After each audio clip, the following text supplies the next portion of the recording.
राधे राधे। जय श्री कृष्ण। दोस्तों, अब दशा माता की दूसरे दिन की कहानी। एक राजा के दो रानियां थीं। बड़ी रानी के कोई संतान नहीं थी, किंतु छोटी रानी के एक पुत्र था। राजा छोटी रानी और उसके पुत्र को बहुत प्यार करते थे।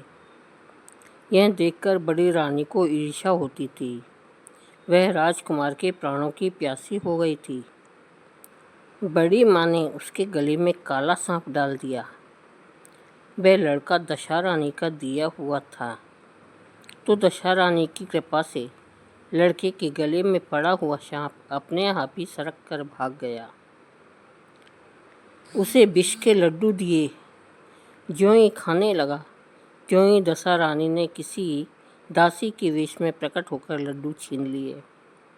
बड़ी रानी ने उसे पकड़कर गहरे कुएं में डाल दिया और दशा माता ने उसे बीच में ही रोक लिया। जब दोपहर का समय हुआ, कुंवर कहीं दिखाई न दिया। तब राजा रानी को बड़ी चिंता हुई। जहाँ तहाँ लोग उसकी तलाश करने लगे। राजा रानी पुत्र शोक में रोने लगे। तब दशा माता एक भिखारिन के वेश में राजकुमार को एक वस्त्र में छिपाए हुए भिक्षा के लिए राजद्वार पर आई। तब सिपाहियों ने दुत्कार कर कहा कि यहाँ तो राजा का राजकुमार खो गया है, तुझे भिक्षा की पड़ी है, चल हट यहाँ से।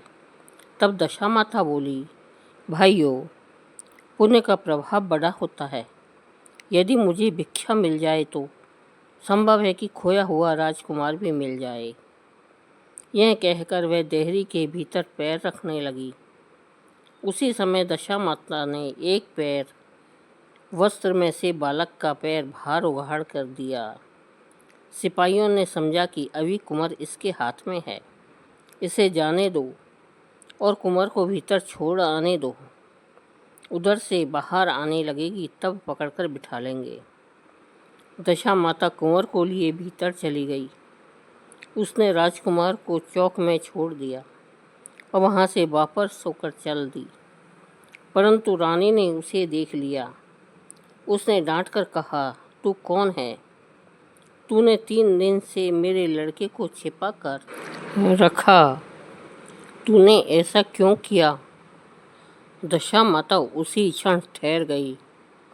उसने कहा कि रानी, मैं तुम्हारे पुत्र को चुराने छिपाने वाली नहीं हूँ। मैं ही तेरी आराध्य देवी दशा माता हूँ। तुझे सचेत करने आई हूँ कि तेरी सौत तुझसे ईर्ष्या रखती है। वही तेरे पुत्र को मारना चाहती है। अपने पुत्र को कभी उसके पास ना जाने दो। और सारा हाल कह सुनाया। माता बोली, मैं तुमको चेतावनी देने आई हूँ। तब रानी ने भगवती के पैरों पर गिर पड़ी।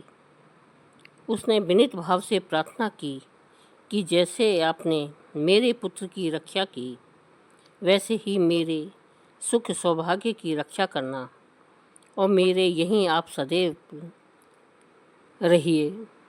मुझसे जो सेवा पूजा बनेगी सो करूँगी। तब दशा माता ने कहा कि मैं रहती ही नहीं हूँ, मैंने तुझे साक्षात दर्शन दिया है। इसके उपलक्ष्य में तुम सुहागिनों को नौत कर उनको यथाविधि आदर सत्कार से भोजन कराओ और अपने नगर में तथा राज्य में ढिंढोरा पिटवा दो कि सभी लोग मेरा डोरा लिया करें और व्रत किया करें। यह कहकर दशा माता अंतर्ध्यान हो गई। रानी ने शहर भर की सौभाग्यवती स्त्रियों को निमंत्रण देकर बुलाया। उपटन से लेकर शिरोभूषण श्रृंगार तक उनकी यथाविधि सेवा शुश्रूषा करके वह गहने आदि देकर आंचल भरे और भोजन कराकर विदा किया।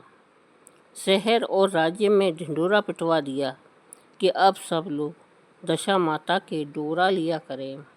हे दशा महारानी, जैसे रानी के पुत्र की रक्षा की, वैसे सबके पुत्रों की रक्षा करे, सबका सुहाग बनाए रखे। के बोलो दशा माता की जय।